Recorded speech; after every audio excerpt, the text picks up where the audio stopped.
All right, alternative facts crew here, but yes, we're unfortunately coming to y'all from Zoom, due to the whole COVID-19, and hope everyone's staying safe and healthy. But of course, we got to catch up and we got to follow up and talk about the Houston Texans draft picks. I know the last time we talked about the Texans, it was a tough time. It was a tough time to say the least. Yeah, with Hopkins. We're still not over that yet. Huh? And we're still not over that yet. No, we're not. No, we're not. Definitely not. These draft picks it's like a Band-Aid to a gunshot. So, but CJ, I want to hear about yours. Is it surprising at all? Who did you like out of the draft that they ended up getting? Noted that this pick that I'm about to say, it's kind of like it doesn't really do anything for me necessarily, just because I know what we gave up to acquire it. So it has to be the Ross Blacklock. Does it do anything for me? Just because I'm more biased towards the loss of DeAndre Hopkins. But overall, if this is just a regular thing, I think Ross Blacklock, I think he brings a lot to the table, man. Like, he is probably the most dominant dude and the dominant big man in the Big 12. And it was a solid pick. It was a safe pick. Now, could he have been there in the third round or something like that? That's something we'll never know. But I think this is one of the safe picks because not only did we need somebody in that position, we had to replace DJ Reader, who had a lot of key plays for us during the season. So that's a huge role to fill. And day one rookie, you're expected to make an impact. That right there is the best. I think I'd grade that a A. My pick that I would say I'm most excited about, of course, I would agree with CJ. Ross Blacklock's probably the best player that we did draft. But the pick that I'm most excited about actually is Jonathan Grenard. Of course, outside linebacker out of Louisville, and he transferred to Florida. I'm not saying that I'm excited about this pick because I think the guy's just super good. I wouldn't say that because if he was, he probably would have went higher. But my thing is, I like the fact that we're trying to establish some type of presence on the edge. After we let Clowney walk, which I agreed that we should, and the guy only had 3 sacks, but that's neither here nor there. And still currently unsigned and had to lower his price. But anyway, that's a side note. But I would say that the fact that we're trying to address that edge and try to get more explosive on that edge is a good thing.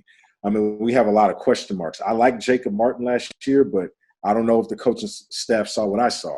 And Geoffrey was hurt pretty much all season. Whitney Merciless, let's be honest, he's just not getting it done. So I like the fact that we bringing in an edge guy. I mean, J.J. Watt's our best pass rusher off the edge, and he's getting older, and, of course, the injuries. We still need to get more explosive as far as getting after the quarterback because we have always been notoriously bad at covering, especially receivers. So yeah, I mean, I'll second you on that with the Grenard pick, the guy from Florida. I mean, we definitely didn't have a pass rush really for a good chunk of last year because there were so many times that these quarterbacks were just left sitting there. I mean, they literally had all day to throw the ball. And with this guy, he's very quick, explosive, first step. I mean, literally can wreck plays in the background just like that. I really think, like, with him coming off the edge, and that will bring that for us because, I mean, you have JJ, but he's more of a guy that will help collapse the pocket. Yeah. He's not going to be a high sack number guy like we're accustomed to when he's healthy. So we got to get another guy in that can give us at least like 8 sacks or something for the season. And for that, as a rookie, that would be good. I don't know how I feel about that, man. I'm not in the same place as y'all in that expectation. I don't think he's going to be instant impact type of player, man. Like you just said, 8 sacks as a rookie. That's a lot, bro. It's coming expecting that from him. I don't see that happening for him. I think with the guys that we have, like she mentioned, a lot of folks that are injured, like Ejiofor, we don't know what we saw about him. Jacob Martin, we saw some great flashes from him. Merciless, who at this point just wants to have something to prove. I think there's some guys that he may not get the shot that he needs to be able to make that kind of impact. I think there's some guys who are in this position right now, like Jacob Martin, who's like, hey, it's my shot now. They know what they saw last year. It's my time. Then you see somebody like Ejiofor, who's also coming up injured, thinking the same thing, like, it's my shot. I didn't miss last year. Let me show them what. I just don't know if I can see Grignard being a day one impact. Like, I could see that with Ross Blacklock. I could see that him, putting him in there in literally the first game and expect some impact plays from him. I can expect him to disrupt a few things from week one.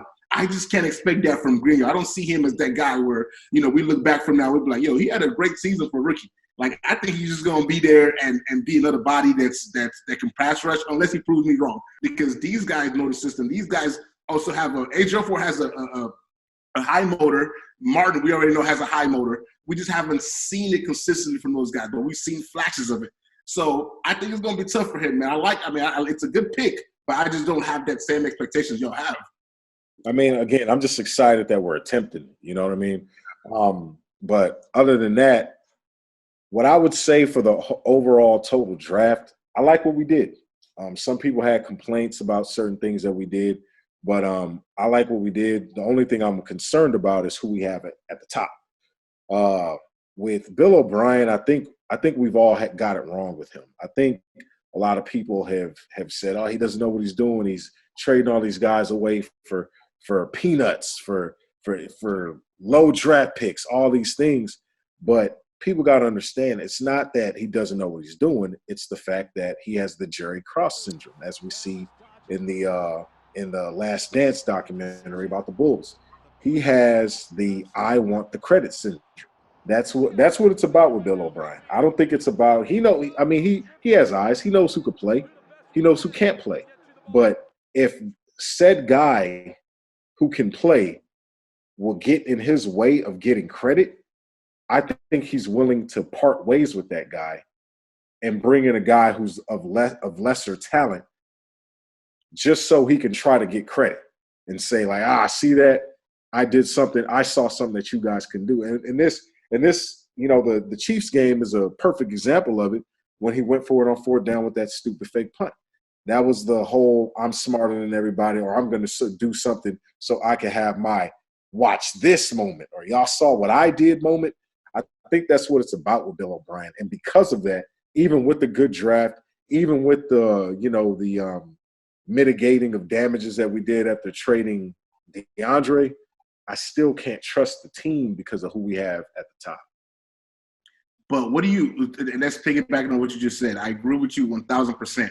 And what do you think his identity in offense he's trying to do? Like, all these – there's a bunch of speedsters he brought in. He's brought in Brandon Cooks. We still have Kenny Stills, who's fast. We have Will Fuller, who's blazing. We have – there's just a whole bunch of guys. And then we also drafted this fifth-rounder who is also known for being a speedster. I mean, what exactly his identity? What does he want our offense to look like? Yeah, I think he's getting a lot of guys that are quick burst guys off the line, can get by a defender really quick and, hit a seam, do a quick route, and just keep the chains moving, because that's essentially what they're going to want to do with Deshaun and try to get less damage to Deshaun like it was the last 2 years, because Deshaun has just been getting beat up, and he's unfortunately, as much as we enjoy the Houdini acts, it would be great to not see him as much, realistically, So with these guys that are fast, I mean, they're going to get downfield quicker, spread the field out more. And, I mean, it can, I mean, after all these signings, you got Fuller, you got Cooks, you got Stills, you got Cobb, you got Kuti as the five guys, the known set five receivers. I mean, yeah, it seems kind of deadly on paper. Can that work, though? First of all, we got two guys with health concerns. Fuller, Cooks. Yeah. I mean, that's just hands down. Yeah. Fuller is more of the nagging injury kind of guy, hamstring, shoulder, wrist, ankle. Cooks is a concussion away or two away from early retirement. Yeah. So these are big question marks. We're on the hook for the rest of his contract. These are big question marks. I'm kind of scared of the Cooks acquisition unless he changes his game up. I mean, he can get off the line. He can get the ball quick. He needs to be instructed. Unless you have a wide open lane, you need to go for it. And if you don't, you pick up as many yards as you can and you get out of bounds, or you catch it and get down. You don't need to be trying to bang for extra yards or fight for extra yards, because he's a small guy.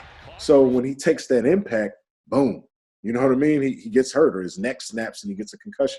So, I mean, I like on paper, the speed around it, because I agree with you. I want the ball out of Deshaun's hands quicker. I want it out of his hands quicker because I don't want him getting hit like that, because then, I mean, he's not a big guy either. And then, eventually it's just going to add up, and we might have an Andrew Luck situation again. So, I mean, yeah. Let's not bring that up. Let's not bring that up, man. Let's not bring that up. You Just know, the thought of Deshaun retiring and that young just makes me cringe. It makes me cringe. You know, I don't know, man. Hopefully Titus Howard can stay healthy as well, because that right tackle position, we have no depth there. We have no depth on the O-line, period. But which is why I think that we picked up Charlie Heck, that O-line pick. It's like, let's just, of course they're gonna sign some free agents or whatever, but I think that was just kind of a safe pick as well. Like, you know what, let's just pick somebody from more depth. And of course I like the John Reed pick, the cornerback from Penn State. In that position, like a cornerback or any defensive back, the more depth we have, the better it is for us. We know that firsthand for our team. So I think that was a solid pick. I think overall, man, I'd have to give him a B, like a B minus. What about y'all? I'll give us a solid B. I like the to piggyback on the John Reed pick. I like that pick because that's a guy who's a fifth-year senior, so he was already coming from a position of leadership, and so I think he's going to bring in a certain mentality when he comes in. And I think with him, I think he's going to be a mature guy, a mature young guy added to the roster. I mean, we can't. That to me, that's a solid pick. Yeah. Just hope he makes plays and he doesn't get beat. Yeah. Okay. Well, that's us breaking it down. Hopefully see you guys pretty soon, maybe in person. Yeah, man, I miss you. Man, we'll be back, man. We'll make it through this, man. We'll make it through it. Y'all stay safe out there, though. Y'all, we'll make it through it. Yeah. Y'all stay safe. Appreciate you watching, man.